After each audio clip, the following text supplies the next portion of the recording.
What is going on, everyone? Good morning, good evening, good afternoon, whenever you're doing this. Guys, I'm breaking down USFL QB rankings. Week 9, we saw this big shift, right? I used Montel Cozart as kind of that line of demarcation. We saw 3 quarterbacks that played really well. We saw that played really bad. We had 5 quarterbacks that played really, pretty good, especially those top 3. And then we had Cozart, who came in for some garbage time to get some more experience and figure his stuff out just in case he'll be used next week. Biggest thing, each quarterback coming in the week 9 needed to put on the show. All the teams were eligible to make the playoffs with Michigan and Philadelphia. If they won, would be a win and they're in. Obviously, they lost, and then the Stallions ended up clinching. Without more busy talk, let's get right into these rankings. Coming at number 9, I got Josh Love. Went 19 of 33, 233 yards, 1 touchdown, 4 picks, 3 rushing attempts, 16 yards. He had 1 first down on the rush. Tip ball at the line was one of his picks. Then he threw in the double coverage twice. There's one, I think it was Caden Davis, dropped the ball and landed in it, but it was really tight coverage. There's a couple times I felt like that defense really baited Love. He's had trouble sometimes really pushing the ball downfield. He's been really effective in the seams, and it seems like they took that away, really fading those linebackers into the seams to kind of take away that. And one of his favorite routes to Marcus Ball and Cole Kelley. Trey Quinn has been pretty good about getting that a bunch of times as well. Obviously, under pressure, a decent amount. He's not the most mobile guy. He did rush for a first down, but overall, Love was the worst quarterback this week. He did have a nice little touchdown, but with how good that defense was, it was uber disappointing to see that Michigan couldn't muster 20 points to win this game. Coming in at number 8, last week I had him at number 5. It's Cole Kelley. He went 23 of 41, 224 passing yards, no touchdowns, 3 picks, 3 rushing attempts, 18 rushing yards. Seems like his timing's off. It seems like his release is taking a long time. There are a couple balls he threw to Vinny Papali and Derek Dillon that it seemed like it should have been out a little bit quicker. I think, I haven't really noticed that much. But when you're playing, you're playing a good team like they were playing the Breakers. They're not that defense. Jared Fernandez, I had him as a really highly rated player coming into the league in 2023 after an all USFL season in 2022. He really closed down. Defensive line had plenty of pressure on him. Jordan McGreat got hurt for them, an all USFL center and all league guy all over. But Kelley really couldn't get much going on. Had a lot of difficulty getting comfortable. He's evaded a lot of sacks this year by being able to throw the ball away. There's that 1 interception he threw where he was just trying to do too much. Should have just fell on the ball. Got returned for a touchdown. Not the best thing for him. Kind of, it's been a nice story, 5 in a row, but it kind of seems like right now that the showboats are on the outside looking in as far as a possible playoff berth. Coming in at number 7, last week I had him at 7 as well, is Kenji Bahar. He went 20 of 27, 149 for passing yards, no touchdowns, 1 pick, 5 rushing attempts, 15 rushing yards, and a fumble that was returned for a touchdown. Biggest thing with Bahar, I've equated him to kind of the impossible meat version of Alex Smith of alt football. He's been really Alex Smith in 2014. He's been dinking and dunking his way to victories, using a lot of these quick screens and whatnot to Justin Hall. The Stallions really took advantage of, the fact that he wasn't pushing the ball downfield that much. He'll get you here and there, but really he throws a lot of those quick schemes to Justin Hall. Utilizes Josh Peterson a decent amount. And they couldn't really get much going because Mark Thompson only had 50 yards rushing. Not the best performance from Bahar. Kind of sad to see that this is possibly how it ended. Ball slipped out of his hand towards the second half with him rushing that got returned for a touchdown. Overall, kind of knew that the Gamblers were about the Cinderella. They ended up putting in Montel Cozart. Cozart finished out the game. Nothing too crazy, nothing too sexy from Bahar today, but definitely in that back half of quarterbacks, 2 turnovers. All my back half of quarterbacks had multiple turnovers, and Bahar threw a real silly interception as well that I bet he wishes he had back. In the end, we're beginning to see that separation of the actual teams, not just the quarterbacks, but the teams. Bahar at one point was playing some real safe football, and that was what kind of prompted him to the front of these rankings in addition to the team success overall. In the end, Chris Johnson's done a good job with this team. I don't think Bahar's the quarterback next year.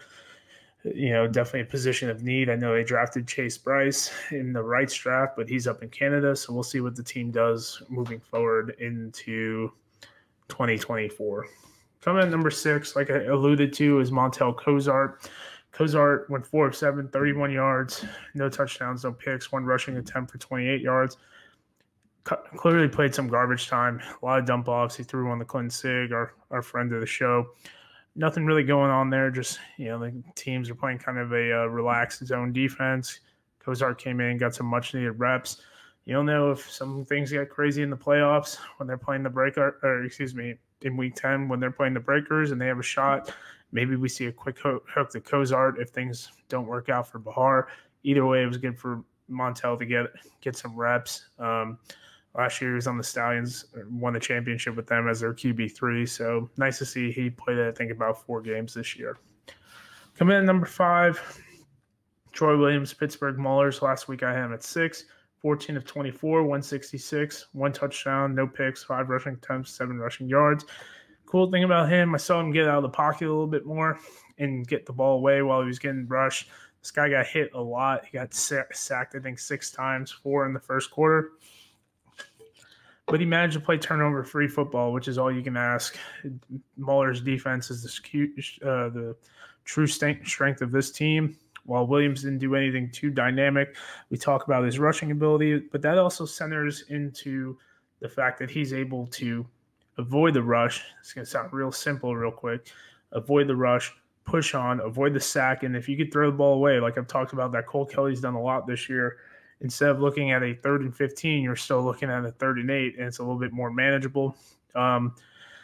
Josh Simmons had a little bit of a nice game, especially in special teams. But in the end, this Maulers defense is extremely talented, especially going up against a Panthers rushing attack that granted didn't have Reggie Corbin, but still, a bunch of weapons there.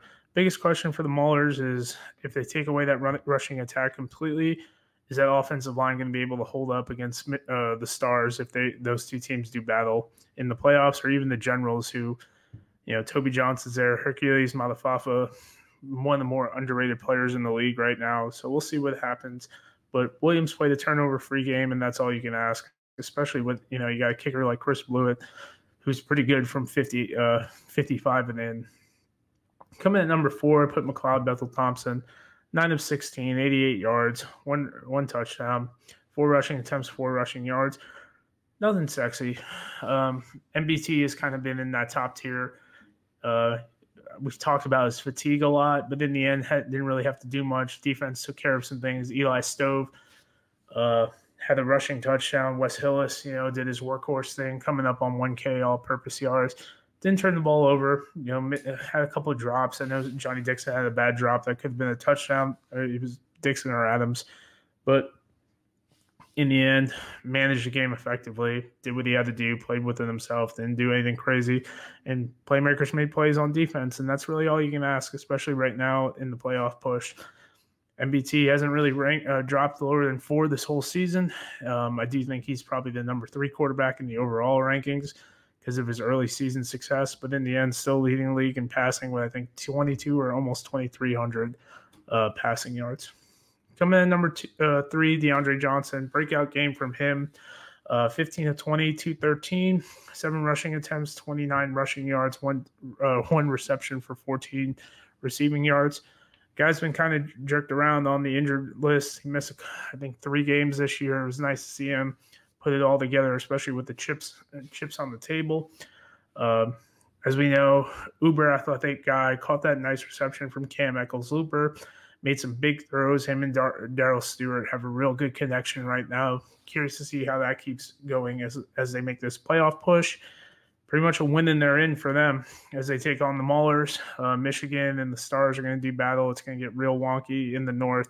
couple sub 500 teams could be making it to the playoffs. In the end, we've talked about it multiple times on multiple different shows. Johnson's the guy in New Jersey. Let this guy do what he needs to do. And you're going to be having some pretty decent results. Overall, really pumped that he's healthy. Did have a scare there, but definitely one of the better football games I've seen from him. Definitely aided by some good defense and some great special teams play from Cam Eccles-Looper. Would love to see them finish, kind of close it out, put that 40 burger on there. They had opportunities, but a win's a win, and that's all that matters in football. Coming in at number 2, Case Cookus. This guy battled all day. 25, 39, 263, 3 touchdowns, 7 rushing attempts, 59 rushing yards. He did have 2 fumbles. One of them he lost at the end of the game. Biggest thing about Cookus is that he's clearly hurt. And once Drew Himmelman, who they signed a couple weeks ago, he's been a stalwart at left tackle, played some time with the Broncos and the Commanders. After that, they put in Aaron Service. Aaron Service has been a liability this whole year on the offensive line, no matter where he's been. Cookies looked like, obviously they highlighted his ankle, but it looked like he had some rib injuries as well. Looked like he was really laboring breathing and couldn't really extend the ball or his arm as well when he was throwing the ball downfield. In the end, Michael Washington talked about this. Definitely a perennial all-USFL guy if it wasn't for this offensive line. Obviously, McGough is going to be the all-USFL quarterback and probably the MVP now. But Cookus gives his team a chance, obviously down by a ton of points, granted aided by some penalties, but we're able to get the game within 4. I really love that call by Bart Andrus going for the field goal to go for a 4th and 12 rather than 4th and 15. Real high football IQ move, but obviously it didn't matter because even though they got the defensive pass interference call, they still lost. Very curious to see what's going on with Cookus. Hopefully they get a 20-point lead. They put in Kevin Thompson. Seems like it's going to be his week of being active. Him and Vod Lee kind of flop every week, so we'll see what happens with that. No surprise here, coming in at number 1, McGough, the McGreat. He went 13 of 21, 208 passing yards, 2 touchdowns, 1 pick, 9 rushing attempts, 34 rushing yards, 1 TD. He's got 23 total touchdowns this year. That's tied with Ben DiNucci of this year from the XFL and the most in a 10-game spring football season. He's 2 behind A.J. McCarron, who had 24 passing and 1 rushing touchdown in 2023. Even on a kind of down week, he's still, making plays with his leg. And the biggest thing is, and they talk about it all the time, he's constantly looking downfield, looking to throw the ball downfield, make a play like that. Really pumped about what he's got going on. Been uber high on McGough since he took over. I had him at number 6 coming in. I knew he was good. Didn't think he'd be this good. He went 3-0 last year. Had two come from behind victories. Obviously, in the championship, made a lot of big plays and whatnot as well. In the end, he solidified himself as the USFL MVP. Mark Thompson didn't really do much, so kind of made McGough's life a little bit easier to get to that route.